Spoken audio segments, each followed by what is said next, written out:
So today is Monday, am I right? Monday, right. Monday, All day. Yud Zayin Shvat, Tavshin Ayin Gimel. We are in Teres Menachem Sefer HaMamorim, Tavshin Yud Aleph, Tavshin Yud Beis, in the Mamar Vayomer Yehonoson of Shabbos Pashas Achrei, Tavshin Yud Aleph, and we are up to chapter 3, Ois Gimel, page Samach Zayin.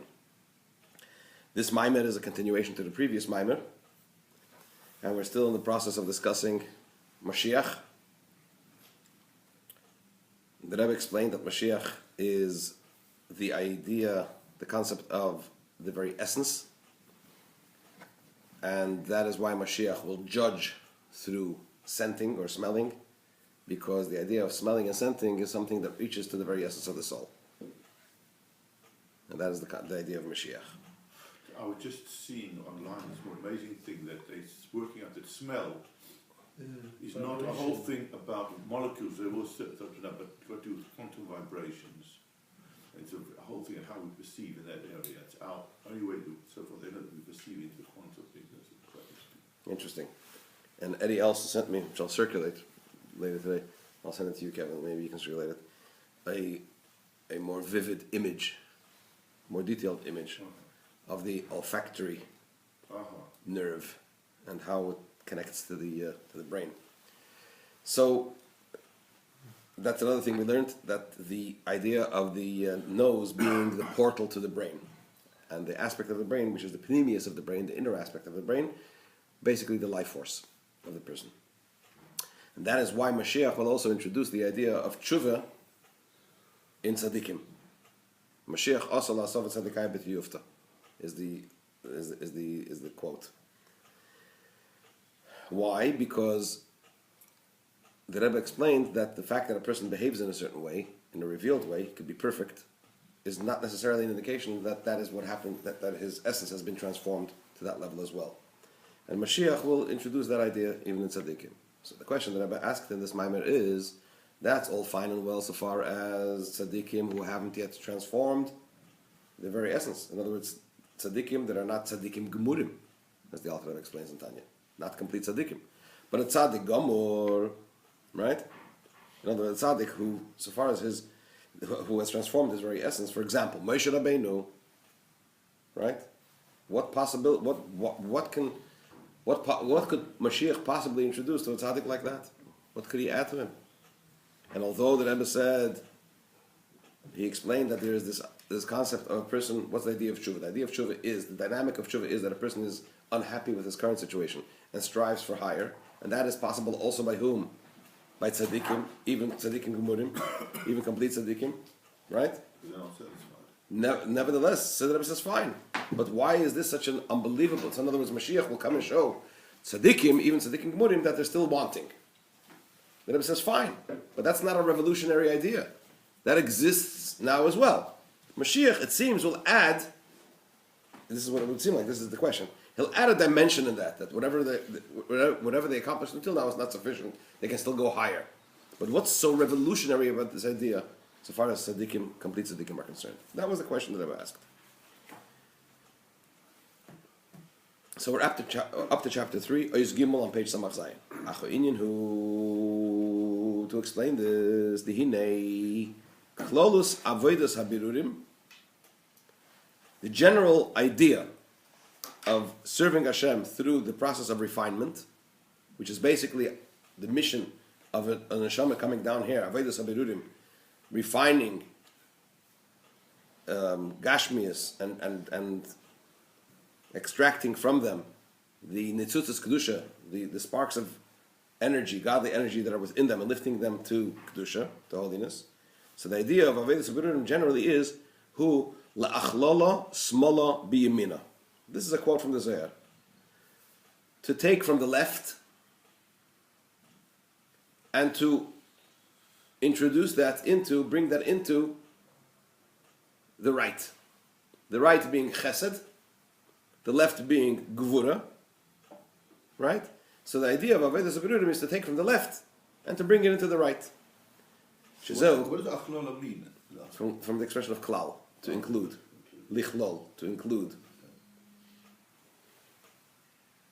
Shezeu klolus inyan Torah. This is generally the idea of Torah, levareg, to refine, ulaha'alis, and to lift, as kol hadavar ma'bil teritzuyim shemitzat asmol, all the undesirable matters which emanate from the left side, she is kalul b'imin, that they should be included and uplifted into what? Into the right side, which is generally the idea of kedusha. V'yesh bo zabei zefanim. In this process of taking from the left and including it into the right, lifting it into the right, there are generally two ways of doing this. Iskafya sitra achra, v'ishapcha chasheichel l'rheira. One is through the idea of bending the other side of the sitra achra, the things that are on the left, and the other one is hapcha, transforming the darkness into light. In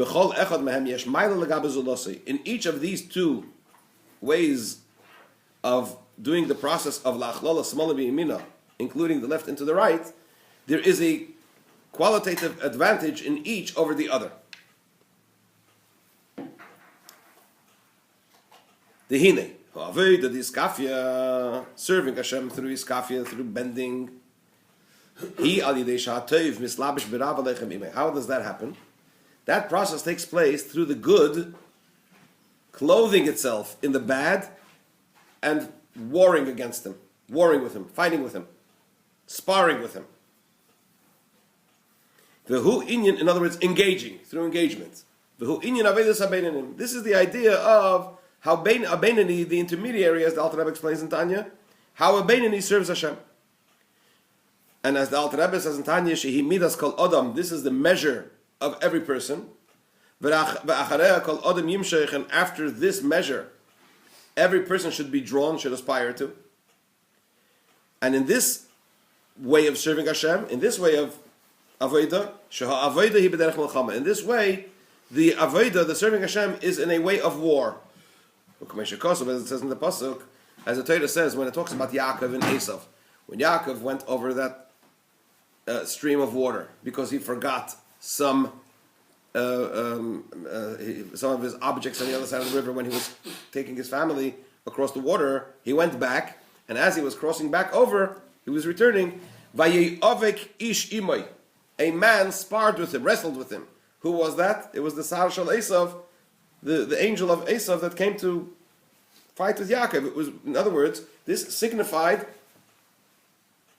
the battle between the two forces, the forces of Kedusha, which is represented in Yaakov, and the forces of Klippa, which was represented in what? In Esav. And they sparred, they fought, they wrestled. So the point being that in this way of serving Hashem, the mode of engagement is through wrestling, engagement. Through this process, by the Kedusha, by the Toiv, overpowering the Ra, the negative, the bad, misbatel, becomes annulled. B'shishim, in 60, or be'elef, or in 1,000, or be'revava, or in 10,000. It basically becomes diluted. Right? Either the Kedusha becomes 60 times as much, 1,000 times as much, or 10,000 times as much as the Klippa, as the opposite of Kedusha. These are references, this is a quote from Tanya and also from Tafir Shayim Beis, meaning to say that there are degrees. In Iskafia there are degrees. To what extent have I subdued the negative to the Kedusha? To what extent has the Kedusha overpowered the Klippa? Either 60 times as much, 1,000 times as much, 10,000 times as much, meaning to say there's so much more Kedusha than Klippa present in the process. But the idea basically is that it's Iskafia, you're bending the Klippa, the opposite of Kedusha, and you're engaging him, and you're overpowering him. What is the quality? What is better in this way? What's the special quality in this way of serving Hashem?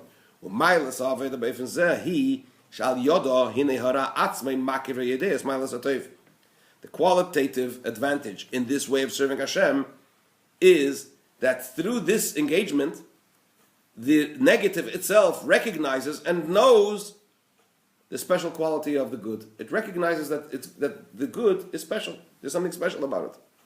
And it recognizes, therefore, that one needs to be good. And he agrees, the negative agrees to become good.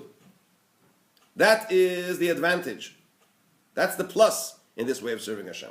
What's the minus? So does that mean in the story of Esau that there was some advantage to In the sparring? The angel changed? Esau's angel changed? Well, what happened in the end was he changed in the sense that he recognized Yaakov's superiority. But the angel doesn't seem as if he changed at all. No, correct. That's exactly what the Rebbe is going to say. He recognizes the quality of the good, but he remains in his situation. Nevertheless, what's the deficiency in this way of serving Hashem? That the negative itself, the ra itself, was not transformed to good. It's only that that he has become annulled. He has set himself aside. He has deferred to the good. What's going on with the negative itself? He's remained in his previous texture. He's remained as before. He hasn't been transformed. That's deficiency number one. Another deficiency. The first one is a deficiency in what? In the ra, in the negative. That he just submits to the good, but he's not transformed. This second deficiency is in the toiv, in the way the toiv engages the ra.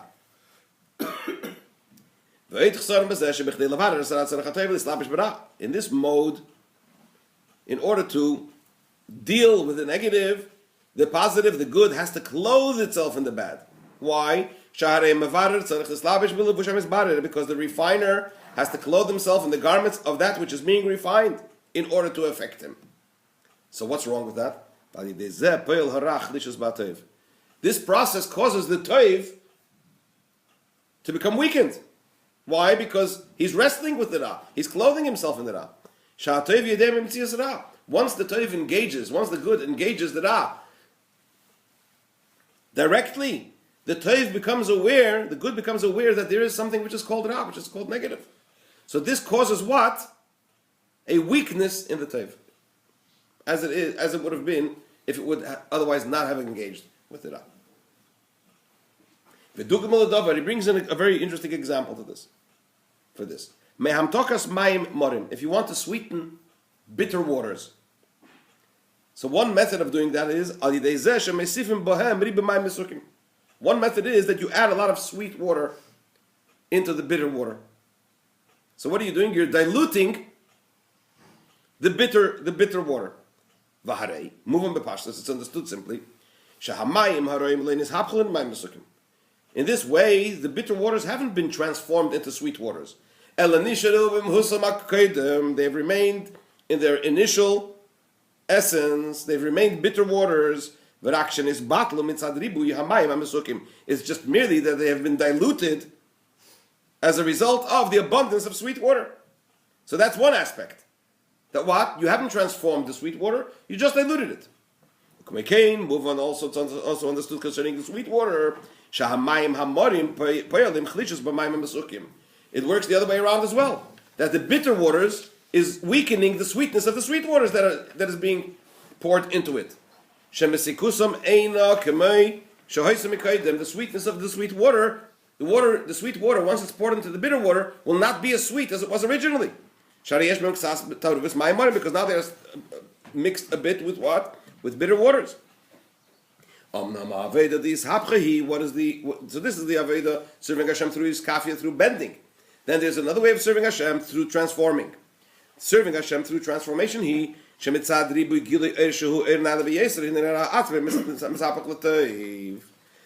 transformation means that through the great abundance of revelation, of a very great divine light, then the negative itself becomes transformed to good.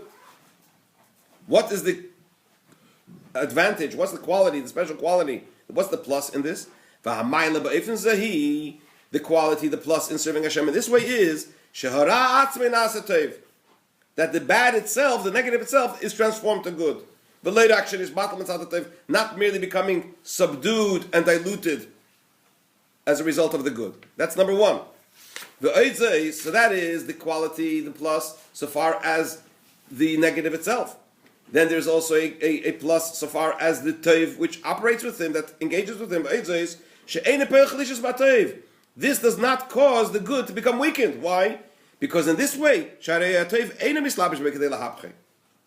in this way, it's not that the good clothes itself in the negative to transform the negative, the opposite of the good. The negative, the bad, the ra, becomes transformed by itself automatically, not by itself, automatically, through the revelation of a very high divine light. So those are the pluses. What's the minus? The minus is,